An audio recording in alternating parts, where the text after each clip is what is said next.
हमारे देश में संविधान ने बहुदलीय व्यवस्था की है। इसके तहत केंद्र और राज्य में अलग अलग दलों की सरकारें हो सकती हैं और ऐसा होता भी रहा है। लेकिन तब विभिन्न दलों की सरकार केंद्र और राज्य में रहते हुए भी उनकी प्रतिद्वंद्विता सिर्फ चुनाव के वक्त ही होती थी और अन्य समय में एक नियम के तहत जो 3 सूचियां बनाई गई हैं कार्य करने की, संघ सूची, राज्य सूची और समवर्ती सूची, उसके अनुसार काम होता था। लेकिन इन दिनों एक नई प्रवृत्ति का चलन धीरे धीरे बढ़ता चला है राजनीति में।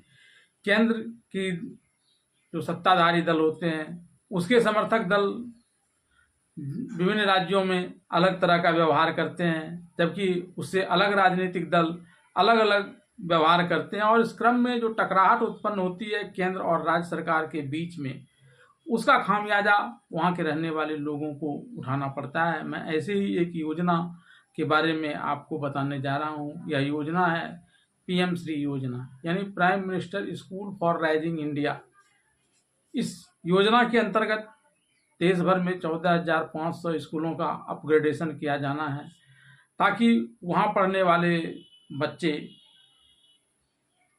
21वीं सदी के माहौल के अनुकूल अपने आप को ढाल सकें। और इस व्यवस्था के तहत उन स्कूलों में स्कूल के बिल्डिंग्स, ब्लैक बोर्ड, पाठ्य पुस्तकें और कई तमाम ज़रूरतों की चीज़ों को सरकार के द्वारा मुहैया कराना है। गौरतलब है कि ये स्कूल सरकारी क्षेत्र के स्कूल होंगे और उनमें पढ़ने वाले जो गरीब बच्चे हैं वे भी एक उच्च स्तर की शिक्षा वहाँ प्राप्त करेंगे।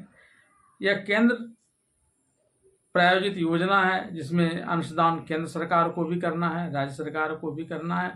लेकिन आम आदमी पार्टी और केजरीवाल की नेतृत्व वाली आम आदमी पार्टी और ममता बनर्जी की नेतृत्व वाली टीएमसी ने दिल्ली, पंजाब और पश्चिम बंगाल में केंद्र सरकार की इस योजना को लागू होने नहीं दिया है। प्रधानमंत्री नरेंद्र मोदी ने 5 सितंबर 2022 को शिक्षक दिवस के मौके पर पीएम श्री योजना की शुरुआत की थी। उन्होंने बताया था कि इस योजना के तहत देश के 14,500 स्कूलों का अपग्रेडेशन किया जाएगा। ये स्कूल पूरी तरह राष्ट्रीय शिक्षा नीति के तहत ही काम करेंगे। यह योजना 5 साल के लिए होगी और इस योजना पर जो खर्च आएगा उसका 60% केंद्र सरकार और 40% राज्य सरकार वहन करेगी। इस योजना के तहत 5 साल की अवधि के लिए कुल बजट 27,360 करोड़ रुपये का होगा और योजना का उद्देश्य 21वीं सदी की तकनीक से बच्चों को संपूर्णता में विकास कराना होगा। पीएम श्री योजना का जब शुभारंभ हुआ उस वक्त राज्य सरकारों को एक एएमयू केंद्र शिक्षा मंत्रालय के साथ साइन करना था ताकि इस योजना को राज्यों में लागू किया जा सके। अधिकतर राज्यों ने एएमयू साइन कर लिया, लेकिन बंगाल, पंजाब, तमिलनाडु, केरल और दिल्ली इस एएमयू को साइन करना नहीं चाहते थे, इसलिए उन्होंने इसके लिए पहल ही नहीं की। इन राज्यों की पहल न करने की वजह यह थी कि केंद्र सरकार राज्यों द्वारा संचालित स्कूलों का चयन इस योजना के तहत कर रही है और जिस स्कूल का चयन इस योजना के तहत हो जाता है उसका नाम पीएम श्री योजना के तहत रख दिया जा रहा है। मसलन अगर कोई स्कूल राजकीय मध्य विद्यालय है तो इस योजना के अंतर्गत चयनित होने पर उसका नाम बदलकर पीएम श्री राजकीय मध्य विद्यालय हो जाएगा। इस योजना के तहत केंद्रीय विद्यालय और नवोदय विद्यालय का भी चयन किया जा रहा है। इस योजना में 40% खर्च राज्य सरकारों को करना है, लेकिन योजना संचालित करने का श्रेय पूरी तरह केंद्र सरकार को जा रहा है।